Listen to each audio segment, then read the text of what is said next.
warahmatullahi wabarakatuh. Halo guys semuanya. Jangan lupa like, comment, and subscribe. Halo anak-anak semuanya. Hari ini saya akan bahas seputar materi yang lanjutan dari beberapa pekan lalu.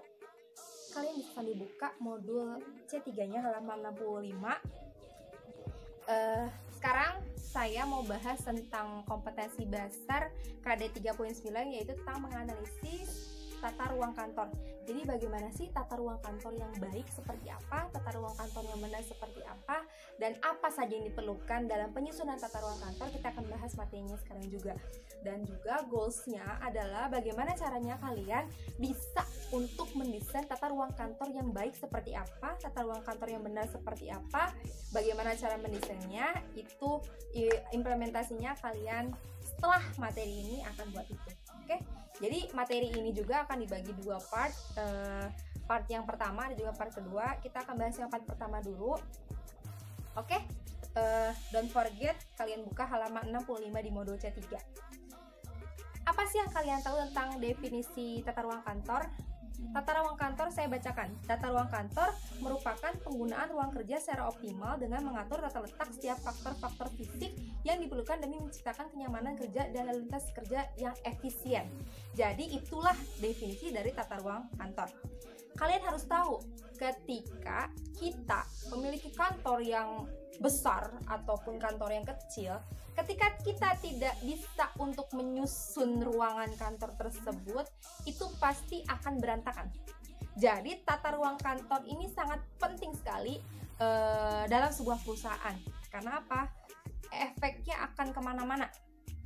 Jadi bagaimana cara kerjanya, bagaimana cara mengatur secara optimal, itu ada di tata letak kantor atau tata ruang kantor. Jadi yang harus kalian tahu, ketika satu perusahaan besar, ya biasanya kan karyawannya itu tidak hanya puluhan, mungkin ratusan atau ribuan karyawan yang bekerja di dalamnya atau di dalam perusahaan itu. Otomatis kita harus bisa menciptakan satu kenyamanan. Jadi kita harus bisa menciptakan satu kondusif atau satu ruangan yang memang betul-betul kondusif, betul-betul nyaman untuk digunakan bekerja. Bagaimana caranya? Misalnya ruangan A sampai Z, atau tata letaknya yang tadinya kita misalnya simpan komputer di sini, ternyata kita simpan printernya itu di lantai 1, kita bisa pangkas semuanya. Bagaimana caranya lalu tes pekerjaan yang baik? Berarti jangan sampai dijauhin antara si printer dan komputer. Itu salah satu gunanya bagaimana cara kita menyusun tata letak atau tata ruang kantor yang menarik.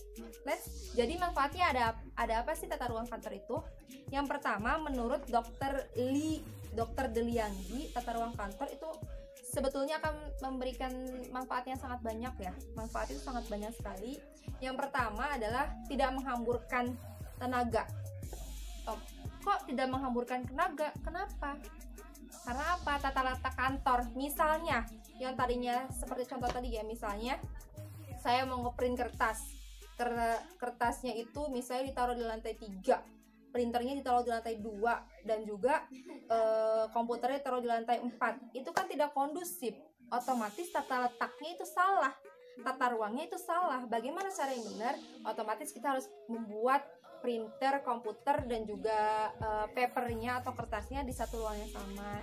Kita taruh dengan sangat rapi, kita tata, kita susun dengan sangat rapi. Alhasil jadi tidak menghamburkan tenaga, harus ambil ke lantai 1, lantai 2, dan sebagainya. Yang selanjutnya itu waktu para pegawai itu pastinya akan habis. Karena apa? Digunakan untuk mondar-mandir. Misalnya fotokopi di lantai 1, yang kebanyakan membutuhkan fotokopi itu di lantai 5, otomatis itu akan sangat menghamburkan waktu. Karena apa? Mondar-mandir juga perlu waktu. Seperti itu. Itu manfaat yang pertama yang harus kalian ketahui. Yang kedua, manfaat kedua adalah mencegah para pegawai bagian lain untuk terganggu oleh publik yang akan menemukan satu bagian tertentu. Jadi gimana caranya tata ruang kantor ini harus ada? Kenapa harus ada? Karena apa?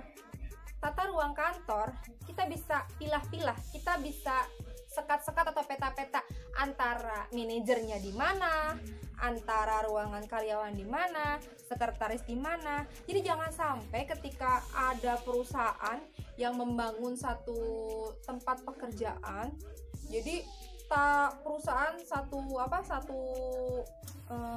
rumah gitu besar, ditaruhlah manajer di sini, semua tata letaknya berantakan. Otomatis ketika ada tamu yang datang itu akan semakin tidak kondusif. Jadi tamu yang datang itu pusing, ini mana sih bagian manajer, mana sih bagian sekretaris, mana sih karyawan, itu akan tercampur baur ketika tata ruang kantor itu tidak ada. Nah, berarti manfaatnya yang bisa kita rasakan adalah dengan cara penyusunan, otomatis penyusunannya akan semakin lebih baik. Itu yang kedua. Yang ketiga, memungkinkan pemakaian ruangan secara efisien. Jadi, tata ruang atau tata letak kantor itu bagaimana caranya memaksimalkan ruangan yang ada. Jadi, ketika satu perusahaan besar itu ruangannya ada 5, kita harus maksimalkan ruangan 5 ini. Yang pertama ruangan untuk apa, yang kedua ruangan untuk apa, yang ketiga ruangan apa, 4 dan lain sebagainya. Ruangan-ruangan ini bagaimana caranya bisa untuk meningkatkan kenyamanan, menciptakan kenyamanan bagi para pekerja. Bagaimana caranya ruangan-ruangan ini bisa membantu karyawan untuk punya produktivitas yang tinggi, seperti itu. Yang selanjutnya adalah pengawasan mudah dilaksanakan. Otomatis ketika kita bisa membuat tata letak ruangan itu bagus, pengawasan itu pasti akan lebih mudah. Jadi jangan sampai ketika di sini ruangan manajer atau karyawan tercampur oleh manajer atau oleh direktur. Ketika ada misalnya komisaris atau lembaga tertinggi di perusahaan itu akan mengawasi, itu akan semakin membuat berantakan. Jadi tidak bisa melihat, oh ini ruangan ini yang mana, itu yang mana. Jadi itu serba berantakan. Maka dari itu manfaatnya? Ketika kita bisa menerapkan tatanan kantor yang pas, itu bisa memudahkan kita untuk melakukan pengawasan. Jadi di ruangan sebelah sini di ruangan sebelah sini bagian karyawan pekerja divisi keuangan misalnya, atau sebelah sini divisinya divisi marketing, sebelah sini divisi SDM, dan sebelah sini divisi produksi. Kita bisa memaksimalkan tuh, kita bisa membuat pengawasannya lebih semakin mudah. Yang selanjutnya adalah terciptanya suasana kerja yang menyenangkan. Jadi bagaimana caranya atau manfaat yang bisa kita rasakan ketika kita bisa memaksimalkan tata ruang kantor, itu pasti ruangannya akan lebih menyenangkan, nggak berantakan. Ketika kita sudah melihat ruangan yang rapi, otomatis orang atau pegawainya pasti nyaman, para pekerjanya juga pasti nyaman. Contoh simpel ini ada satu ruangan, misalnya ketika kita sudah menata atau menyusun ruangan yang pas, ruangannya akan lebih elegan, membuat para pekerjanya juga nyaman. Ini ada juga contohnya dari ruang direktur nih. Di sini memaksimalkan yang ada, misalnya tata letak meja itu ada di mana, si kursi itu di mana, jendela itu di mana, bagian sirkulasi udara, terus meja tamu dan sebagainya, aksesoris itu bisa kita lihat. Kita bisa maksimalkan di tata ruang agar kita bisa mendapatkan efek yang luar biasa ketika kita sudah menerapkan tata ruang yang baik dan benar. Dan next pusing bang. Sebenarnya tata ruang itu juga dibagi ke dalam beberapa bagian. Tata ruang kantor ada 4 jenis ya, atau ada 4 bagian. Yang pertama kita bisa singgung yaitu seputar tata ruang kantor berkamar atau tertutup. Seperti apa sih tata ruang berkamar atau seperti tertutup? Ini tata ruang kantor tertutup atau berkamar seperti ini. Jadi di sini misalnya ada ruang direktur saja, ada ruang manajer saja, ada ruang direksi saja, ada ruang khusus kumpulan karyawan. Itu contoh dari tata ruang tertutup. Nah, kalau misalnya tata ruang tertutup itu punya kelebihan ya. Tata ruang kantor tertutup itu punya kelebihan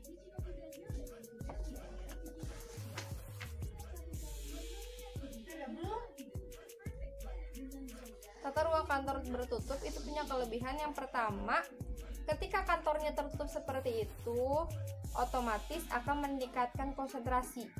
Karena apa? Tidak bising, tidak berisik karena tertutup. Terus bisa lebih nyaman juga orang bekerjanya.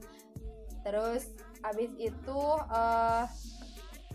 pekerjaan juga bisa rahasia-rahasia di perusahaan bisa terjamin, terus bisa terlindungi karena ruangannya ya memang khusus untuk karyawan itu saja, seperti itu.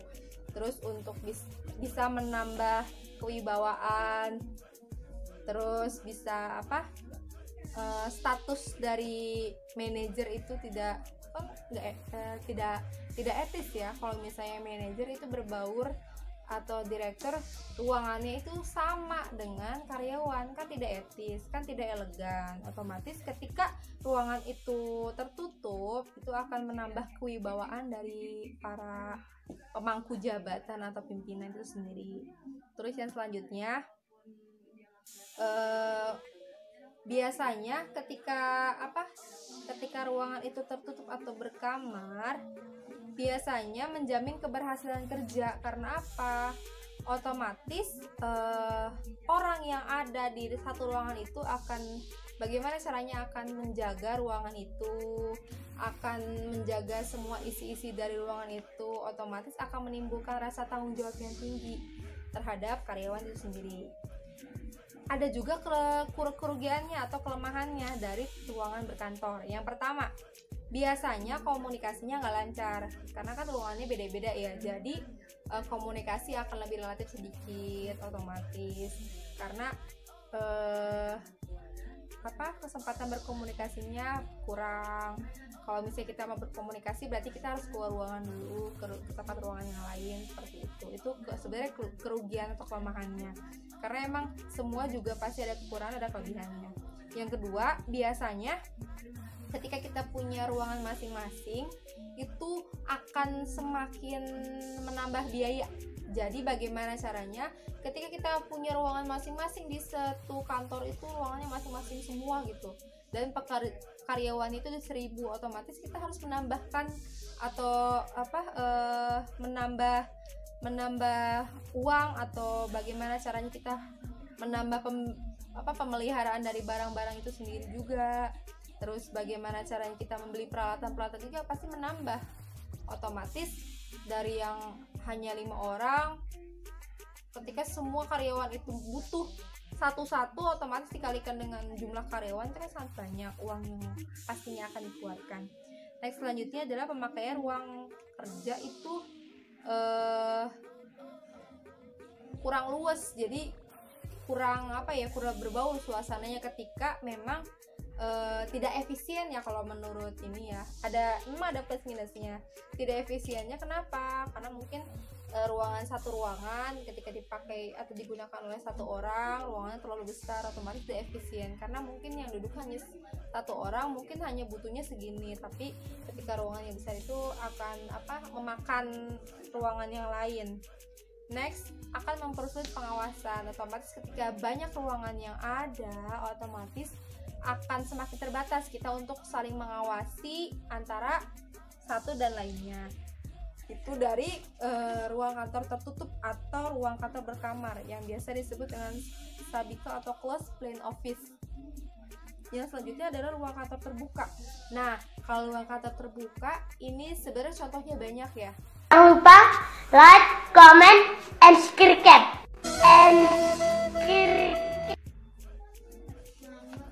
Nah, di sini juga sebenarnya ada sangat banyak juga ya contoh-contohnya. Ini ada ruangan-ruangan yang memang sifatnya tertutup, jadi ada di satu ruangan gitu. Satu ruangan yang ini juga ada banyak desainnya dari kalian juga, desainnya tuh kan dari teman-teman. Ini di satu ruangan, bagaimana cara kita membuat dekorasinya, membuat tata letaknya seperti apa, ini juga ada ya. Contoh-contohnya ada sangat banyak sekali. Ini di jenis tata ruang tertutup. Oke? Berarti ketika ruang kantor terbuka itu ada banyak orang di dalamnya. Jadi satu ruangan itu penuh dengan banyaknya orang-orang yang bekerja seperti itu. Jadi tidak ada sekat-sekat pembatas, atau mungkin hanya sekat setengah. Mungkin kalian bisa tahu ya, ada sekat setengah dari karyawan 1, karyawan 2, 3, 4. Di sini juga ada. Biasanya di perusahaan itu yang sering digunakan. Tapi ada juga keuntungan dan kekurangan dari ruangan yang memang sifatnya terbuka. Jadi memang betul-betul tidak ada sekat yang menutup menjulang tinggi, hanya sekat-sekat kecil saja mungkin yang sebagai pembatas antara tempat karyawan satu dengan karyawan yang lainnya, seperti itu. Jadi keuntungannya apa sih? Pertama, otomatis lebih mudah kita mengawasi melakukan pengawasan. Ketika kita mengawasi pekerja, pekerjanya di satu ruangan yang besar, di satu ini, yang mana bila mana karyawan yang kurang baik dalam bekerja itu bisa terlihat dalam satu waktu. Otomatis juga pengaturan cahayanya juga bagus. Ketika kita di ruangan terbuka kan cahayanya lebih banyak ya. Terus udah itu pengaturan warna dan tingkat dekorasinya juga kita bisa tentukan. Lebih luas.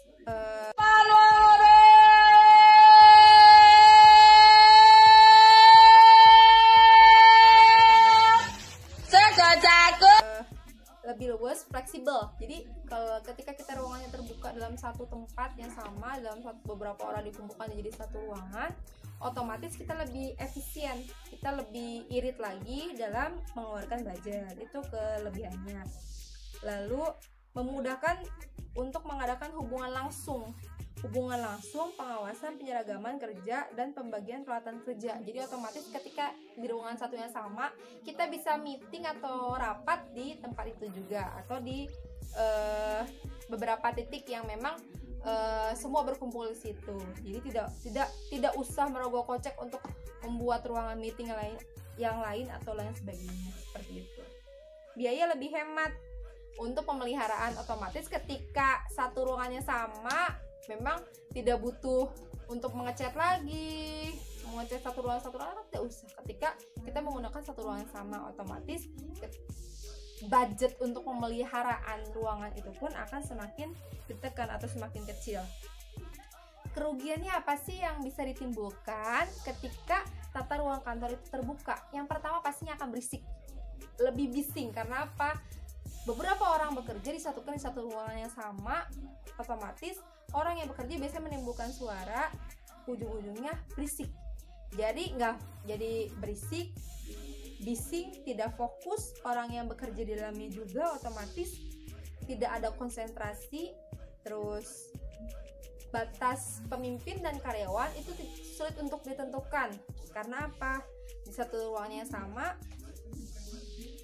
Terus selanjutnya, pekerjaan yang sifatnya rahasia, ketika ruangnya sama kan bisa dilihat oleh orang lain, itu sebenarnya resiko yang tertingginya. Terus otomatis juga akan ada banyak tumpukan kertas, misalnya kertas kerja, karena emang ruangannya terbatas hanya satu. Otomatis orang yang kerja pasti kan goalsnya dia punya dokumen-dokumen atau punya beberapa hasil kerja itu kan ditumpukan dan lain sebagainya di satu tempat yang sama. Otomatis ketika semua memang memiliki hasil kerja yang bagus atau dokumen yang banyak, otomatis akan ditaruh di situ, akan terjadi penumpukan dan kericuhan yang terjadi. Otomatis pemandangannya kurang bagus, karena apa? Yang namanya dokumen kan ketika kita susunnya itu di atas meja apalagi, itu kan akan menimbulkan keindahannya itu kurang, seperti itu. Next adalah tata ruang kantor berpanorama. Nah, seperti apa sih tata ruang berkantor berpanorama? Saya waktu itu sudah pernah jelaskan tentang kantor salah satu perusahaan terbesar, yaitu kantor Google. Ini sudah pernah bahas kan? Waktu itu sudah pernah berikan video juga bagaimana tata ruang kantor Google itu sebenarnya. Itu tata ruang kantor yang memang jenisnya berpanorama atau bertaman. Jadi ruangan kantor yang memang dalamnya betul-betul tidak mencirikan sebuah kantor, otomatis seperti out of the box. Jadi seperti taman, ada tamannya dan lain sebagainya. Keuntungannya itu sangat banyak sekali. Yang pertama, otomatis karyawan merasa nyaman. Kalau udah nyaman, produktivitas kerjanya meningkat, dia semangat bekerja. Terus dia juga pasti betah kerjanya. Lalu dia juga pasti nyaman. Otomatis saraf-saraf yang pusing itu relaksasi ketika kita melihat memang sesuatu yang indah-indah, pasti kan terrelaksasi. Terus otomatis kebisingan dan kegaduhan itu pasti bisa dihindarkan. Karena apa? Suasananya bagus, otomatis kan tidak orang-orang bising itu karena lingkup kerja yang tidak menarik, jadi bising seperti itu. Tapi kalau misalnya ruangan kantornya yang berpanorama bagus, ada taman hiasnya, tingkat kebisingannya itu bisa dihindarkan. Lalu otomatis ketika ruangannya itu nyaman, produktivitasnya naik, kerjanya jadi semakin semangat, menambah lagi dividen perusahaan akan lagi semakin maju lagi karena memang semangat dari karyawan itu sendiri. Lalu sebetulnya ada juga kerugiannya. Kerugiannya itu memang ketika kita membuat satu ruang kerja yang berpanorama, otomatis kita membutuhkan budget yang sangat luar biasa. Budgetnya pasti besar. Terus budget dari misalnya kita mau masukkan taman dekorasi atau bagian aula dan lain sebagainya dengan desain-desain yang luar biasa, itu otomatis menguras kantong, menguras uang, dan perusahaan harus merogoh kocek lebih tinggi lagi. Setelah itu yang kedua ada biaya pemeliharaannya. Ketika kita memang membuat sesuatu yang wow di dalam satu perusahaan, atau membuat misalnya air terjun di dalam perusahaan, otomatis biaya pemeliharaannya pasti tinggi gitu, karena memang sesuai dengan realnya seperti apa. Lalu memerlukan tenaga kerja yang ahli dan tidak mudah. Tenaga kerja yang ahli otomatis tidak murah, dia harus digaji lebih dari orang-orang yang lainnya seperti itu. Dan yang terakhir adalah jenis tata ruang kantor gabungan. Nah, tata ruang kantor gabungan ini seperti apa sih? Tata ruang kantor gabungan adalah ruangan kantor yang memang ruangan tertutup, terbuka, dan juga panorama itu disatu padankan, digabungkan dari 3 jenis tata ruang kantor. Otomatis ya kerugian dan keuntungan juga pasti ada. Satu saja pun ada kerugian keuntungannya, apalagi ini tata ruangan kantor gabungan. Mungkin ini adanya di perusahaan-perusahaan yang memang sudah skala besar, yang sudah mumpuni budgetingnya, dan dia sudah bisa mendesain atau mendekor atau membuat satu kantor yang luar biasa menjadi kantor tata ruang kantor gabungan seperti itu.